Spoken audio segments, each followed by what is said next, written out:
theft, money forwarding, online auction fraud, e-fencing, freight forwarding, check fraud, phishing, lotteries, bust-out schemes, embezzlements, and every scam you can think of, and identity theft. We've probably got 600 cases that are currently sitting on our desk in a pile waiting for the statute of limitations to run out. We'll never get to half of them. We take a priority. If the suspect in the case lives in Danbury, we take the lead in the investigation. If the victim lives in Danbury, we assume a support role. Has anybody here ever been the victim of an identity theft? Sort of. You have a friend over. I sold Mike's identity.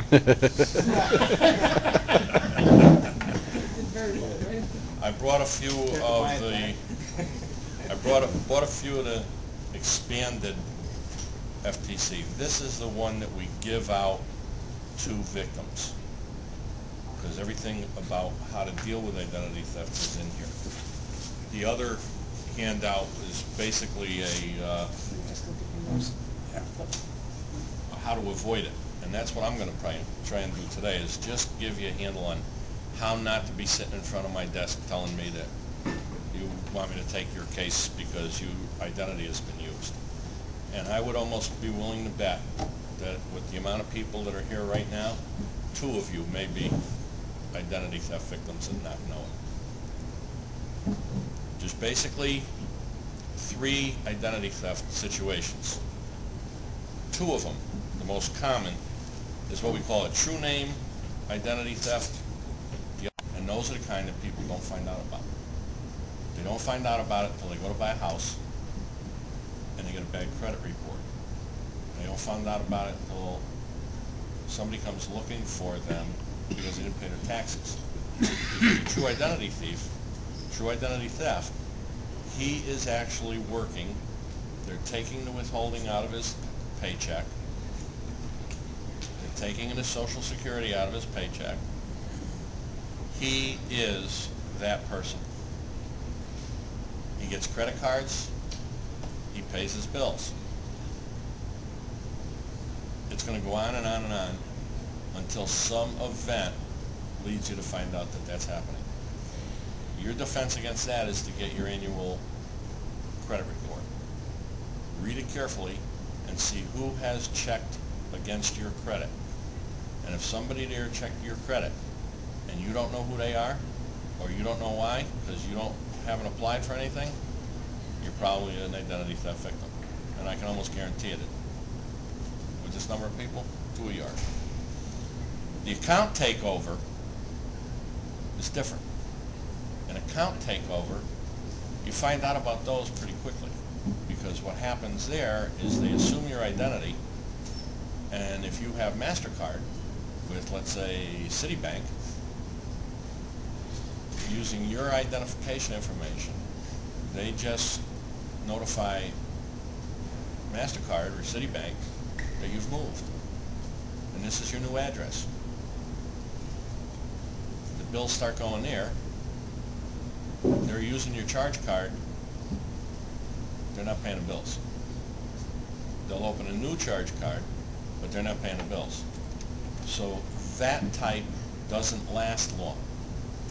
Where a true identity theft will take years to uncover, an account takeover usually only takes about less than a year. Diving, people do dumpster diving. If you don't shred your stuff, you got a problem. Somebody's going to get it. Somebody down at AWD. As a matter of fact, we're looking for somebody right now who worked at AWD because he wasn't who he said he was. It's not the guy in the house arrest. Huh? No. No, it wasn't the one. He's at the top of the food chain. So he's the mother-in-law. Yeah, he's the mother-in-law. He's the mother-in-law. And, you know, this is different from regular credit card theft.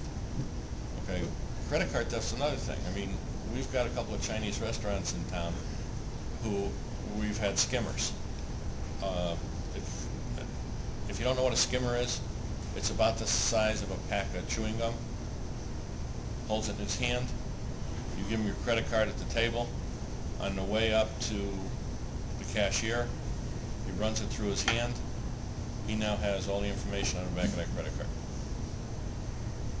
We had, in one of the cases, I think we had 175 victims in a 1-week period. The one over in the Taipei, Tokyo. Tokyo. Okay. And the guy that used to own Taipei, Tokyo, he sold it. But Sam, the owner, was fantastic. And he was able to give us enough information so that we did get that guy. Your carelessness, but the most common thing, and this is the one that I want to make sure I get through to you today. Mail theft and all of those, fine. Shoulder surfing, what we call shoulder surfing is, you know, when you're in the keypad and somebody, okay, and we've had cases in Danbury, you wouldn't believe. One of the common things is to slip a piece of celluloid into the ATMs. You put your card in. It won't register, you won't have a transaction, but your card won't come back up. So you leave figuring, well, I'll call the bank tomorrow. After you leave, somebody walks in, they've got the little mechanism that allows them to go into the thing and pull the card back out. Not only do they have the card, they got your PIN number because they were watching it. Now, the most common thing is what we call social engineering. Today, we can get on a computer, or we can call you up on the phone, or we can send you a letter, and you will give us all of your information. Social engineering is a con. Okay? Somebody will give you enough information about you so that you think you know who you're talking to. You don't. And that's the key. If you want to prevent yourself from being a victim of any of these scams, do you know who you're talking to? One of the ways you can do that is don't answer any questions on the phone. Tell them to mail it to you. You'll get back to them. Tell them to give you a phone number. You'll get back to them. After they hang up, check the phone number. Does the phone number come back to the person you were talking to? Your emails, your phishing, okay? Some of it, you get a thing from Joe, the safety or security man at 1-800-Citibank or whatever. Pull down your headers on your email. Forget about what it says on the top. Go to the header information. Find the IP address, the originating IP address. Take that number off. It's like 123.123.123.123. It always has that kind of number. It says originating XIP. Go to Google. Type in who is. What'll come up is a bunch of sites that will allow you to check an IP address to find out what server it hit. So, okay, the guy said he's emailing you from Massachusetts. Run the IP address. It comes back to Sweden, Canada, Nigeria. Nobody there is in Massachusetts. Know who you're talking to.